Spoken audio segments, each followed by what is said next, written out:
In this video, we discuss learning outcome number 4 from lesson 4.2, which is all about understanding and applying the rule of complementary events. Now, we've actually already talked about the rule of complementary events, we just didn't call it that. So let's talk about this a little bit now. Now that we know the addition rule, we can come up with this rule of complementary events that I mentioned earlier. So recall that A bar denotes the event in which event A does not occur. So sometimes instead of calling this A bar, we'll call this event not A. So this is event A and that's event not A. Well, based on common sense, the following are true. Events A and not A have to be disjoint because if A occurs, not A can't occur. So they can't possibly occur at the same time. So there is no overlap between the two events. So they're definitely disjoint.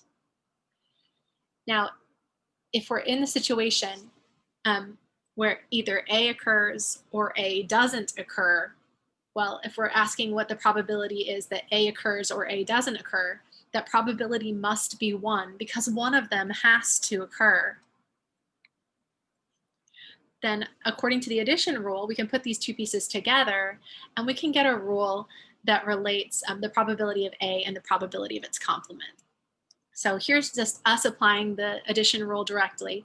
The probability of A occurring or not A occurring is the same as the probability that A occurs plus the probability that not A occurs minus the probability that both occur at the same time. Now, A and not A can't occur at the same time, so this probability at the end here has to be 0. So the probability that A occurs or not A occurs must just be the probability that A occurs plus the probability that A doesn't occur. Now, since one of them has to occur, either A occurs or not A occurs, the sum of those two probabilities must be 1. So we talked about this before when we talked about a 70% chance of rain. We said that there's a 70% chance of rain, there's a 30% chance that it doesn't rain. Now, in terms of probabilities, those were 0.7 and 0.3. If we add 0.7 and 0.3 together, we got a 1 back, which means if there's a 70% chance it's going to rain, there's a 30% chance that it's not going to rain. The percent chance that one of those is going to happen, either it's going to rain or it's not going to rain, is 100%. But then, of course, we convert those percentages into numbers between 0 and 1 to have probabilities. So when we come up with this new rule for complementary events, basically we're taking these last two lines in this equation here that come from the fact that A and not A are disjoint and the fact that one of them must occur. So we've got this. The probability of A occurring plus the probability of not A occurring is equal to 1. Now you can take this equation and rearrange it, solving for the probability of A or solving for the probability of A bar or the probability of not A. And so we have 3 versions of the same formula. Excuse me. These are called together, these are called the rule of complementary events. So the probability that A doesn't occur is 1 minus the probability that A occurs. And the probability that A occurs is 1 minus the probability that A doesn't occur. Excuse me. And the probability that A occurs plus the probability that A doesn't occur must be 1 because one of them has to happen. Either A occurs or A doesn't occur. You're definitely in one camp or the other. So let's see how this applies in a particular example. Like this is a type of problem that might appear in your homework.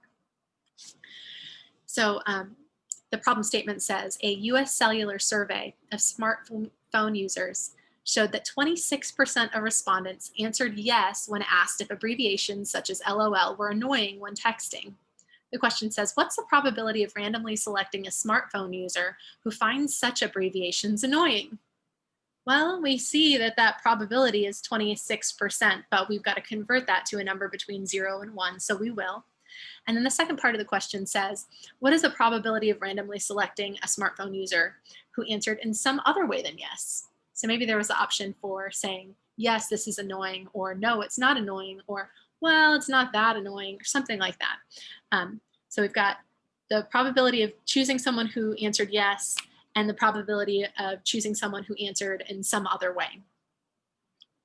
So first, we're going to convert that given percentage of 26% to a decimal, and then state the probability of selecting a person that's annoyed by those abbreviations.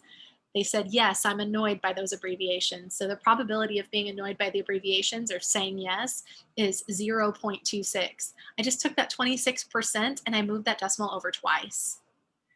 Then the probability of not being annoyed by abbreviations, or alternatively, the probability of answering in some other way to the question. So they didn't answer yes, but they said something else is, well, that's everyone else. So that's going to be 1 minus the probability that they said yes. So we're going to take 1 minus that 26% and we'll get 74%, but we'll have that in decimal form. So we'll have 0.74 for the probability of not being annoyed by the abbreviations.